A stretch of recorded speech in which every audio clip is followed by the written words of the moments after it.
So after finally getting my hands on Alien, I gotta say, I'm maining this killer, bro. The Alien is probably the most predatory and mobile killer in the game, at least in a fun way. To be fair, when he's traversing through the tunnels, it does feel like Demogorgon just manually teleporting, but that's what makes it creative. Without that aspect, I think Alien would have been a dull killer, just with the tail. I mean, his tail strike is definitely satisfying to hit. Alien does have that on top of that, but that tunnel just does it for me. When I first saw that, I was just amazed by the fact that they actually added tunnels. I remember there being concepts where people said that they would add vents to Alien's power if they had the chance, and to know that that's actually the case right now is crazy. Well, not vents, but tunnels going underground. The good thing I like about traversing through the tunnels too is that when you traverse through the tunnels, it doesn't just send you to a designated area. The fact that you're moving manually, you get to cancel out where you're going and then move to a different area if you see footsteps on top of your radius. Meaning if a survivor is close by, you get to jump scare them if there's a tunnel hole where you can escape out of and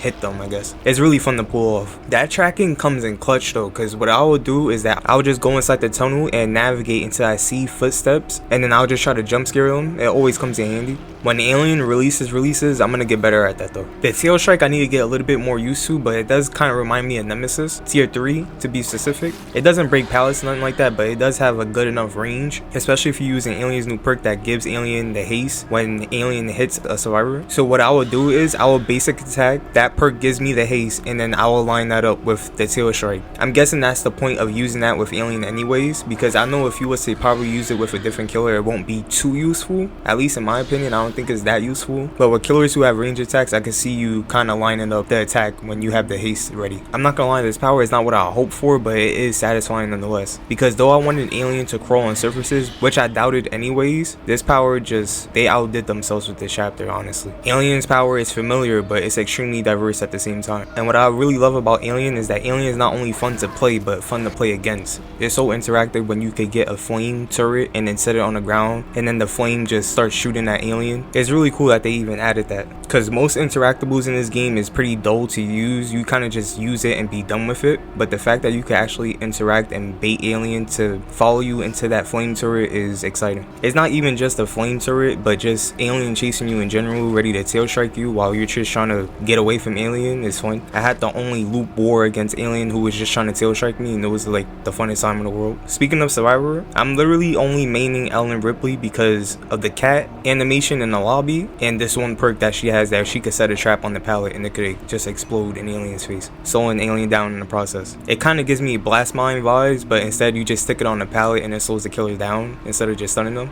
Pretty cool, not gonna lie. I was trying to use it in this game, but this Alien was too smart, and that's why we had that little loop war, so that's why I wasn't able to use it, but I definitely did see it during gameplay and it looks really cool to use. I expected the map to be an indoors map only too, but the fact that it's split in half, indoors half outdoors, is kind of a best in both worlds, because it's not an indoor map and it's not an outdoor map, so you just have two of them, which I find pretty fair. But that map just speaks for itself. It looks great, honestly. Probably one of the best looking maps in the game, hands down, and it's filled with like many Easter eggs too, which I found pretty exciting. If I had to rank Alien right now, I wouldn't, because I still have to play with Alien more, but I could say that Alien is aiming for B+ here in my opinion. Definitely a fun killer, but the turrets can get a little annoying in a fun way, because that tail strike, I can see it being really powerful if the killer knows how to use it. So the fact that the flame turrets are there to stop Alien from using the tail strike, which can be pretty powerful if players adapt to it, I'm glad that those exist, honestly. This tier isn't sticking honestly though, because I still have to play Alien more, but this chapter as of right now is a whole W. Yes, this was a big L of a license, and I'm just glad that this chapter even exists in DBD. Like, I can't believe Alien is finally in Dead by Daylight. But anyways, how do you guys feel about Alien finally appearing in DBD, us having the Alien chapter? Do you mess with Alien? Do you not mess with Alien? Do you mess with Ripley? Do you not mess with Ripley? Do you mess with the map? Let me know